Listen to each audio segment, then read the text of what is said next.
Have all 157 been transferred? Yes.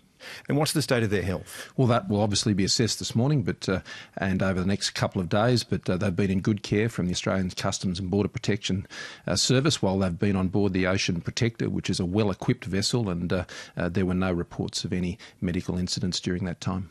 Now you say that Indian officials are going to be processing these people. Can you give us another precedent where foreign officials have processed asylum claims on Australian soil? Well, this isn't about processing asylum claims. This is about determining a person's identity and residency, and this occurred last year. As recently as that, 18 Indian citizens who'd arrived illegally by boat went back to India after we provided access of consular officials from the Indian government to do just that. It's fairly standard practice. I mean, I don't think anyone is... Well, I'd be surprised if anyone was seriously suggesting that people were being persecuted in India by the Indian government. I think, well, apart from Sarah Hanson-Young, which is just an absurd and offensive claim. People do claim to be oppressed by their governments quite regularly, don't they? Well, if we can't take people back to India, what's next? New Zealand. I mean, India is a vibrant democracy. They are a good partner, and they are working together closely with us to fight against people smuggling. I mean, the Indian government itself and India more generally have been praised by the UNHCR for the way that they've provided support to people who are from Sri Lanka living in India. So the suggestion that people have left a safe country are somehow fleeing persecution in India, I think is absurd. What did the Indian government want in return for doing you this favour? Nothing. Nothing at all? Nothing. The Indian government talked to you about their nuclear program and the fact that they'd like to be part of the suppliers group? No. Nothing was raised with you at all about the sorts of things that India would want? No.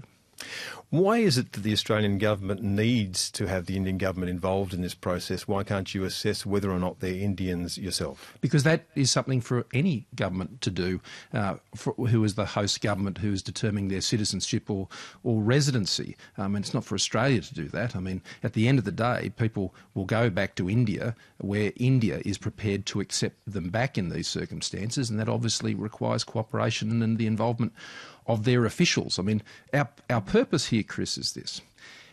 In stopping the boats, we seek first to disrupt any venture that may seek to come, whether it's from India, from Sri Lanka, from Indonesia or anywhere else, and we've had considerable success on that front.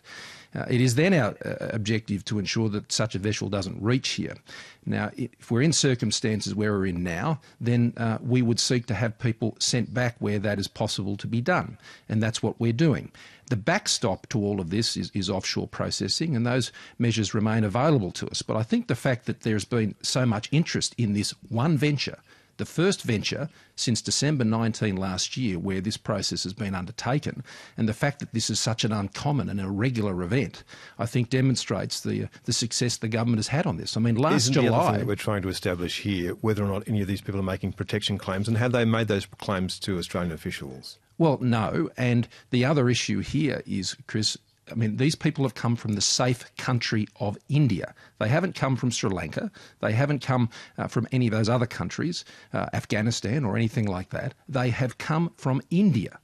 And, so as a result, where they are safe in India, a passage to Australia here is nothing more than an economic migration seeking to illegally enter Australia. I'm just trying to work out whether or not any of them have made protection claims or whether or not they have the ability to make those claims to Australian officials. Well, the process will be that we will seek to establish their residency and nationality or citizenship of India. And that's the process we're now engaged in.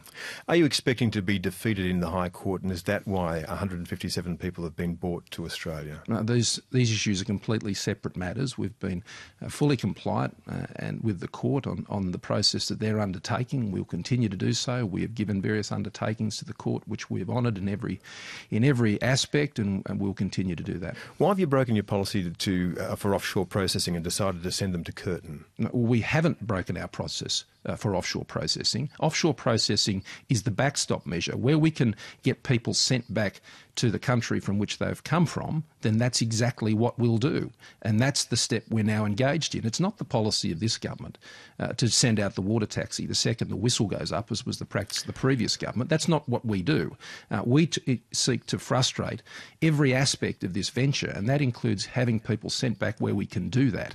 And now, you'll know that the mainland of Australia is an excised offshore place for the purposes of migration. Australia is no longer part of Australia for the purposes of the migration. And that was the legislation legislation brought in by the previous government, which we supported. Now, that means that the offshore processing options remain open to the government in relation to this caseload of people that have come by this method, and the government reserves those options. Did you contemplate sending these people to Christmas Island or processing them on board the boat?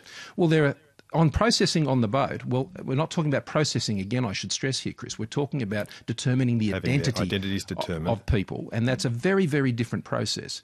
And we did discuss with the Indian government about where that could be done. They were happy to do it on the ship. But the issue there was just how long that might take and the overall welfare of the people on board. Now, that's why I thought it was best in these circumstances to have that done separately at a facility, and Curtin was the most convenient and I think the best place to do that. I mean, there's not many people at Curtin at the moment. We're in the process of closing that centre down. I mean, we went through a similar process, as I said, last year with Indian citizens, and it took about a month or so to get through that process, and how long it'll take on this occasion, we'll see. All right, what happens if these people all turn out to be Tamils from Sri Lanka and the Indians won't take them back? Well, we'll take this one step at a time, but the indications are at the moment that there are a very large number of people on this ship that had been resident in India for a very long time. The ship was an Indian flag vessel. It came out of the port of Puducherry. It did not pick up anyone along the way. Sure, but if you haven't talked to them, you don't know who they are. Well, we have talked to them, and we spent quite a bit of time talking to them when they're at sea to at least establish from our perspective what their likely residence and citizenship may have been. And when you talked to them, did any of them make claims for protection? Well, again, that is not something that is part of that process at that time. Someone might sing out, though, and say, I'd like to make a claim for detention as to be a refugee in Australia, though. Well, they might have told people say they want to come and settle in Australia because that's what they paid the people smugglers for, but that's not what they will be getting here under any set of circumstances. Just finally and briefly, what will happen to those people if India doesn't take them back? Well, again, we'll work through that process when we come to it, but the government has available to it all of the options. And what's disappointing here, Chris, is that the Labor Party now have adopted a policy that's even softer than what they had when they were in government. They are saying that if a country is prepared to take people back, such as India, then they're not even willing to have that conversation with them. And I just think this demonstrates again that the Labor Party and the Greens on this simply don't get it. The fact that this is the first venture, Chris, the first venture where we've had to undertake this compared to over 200 over the same period last year, I think says volumes about the success of the government's policies to date.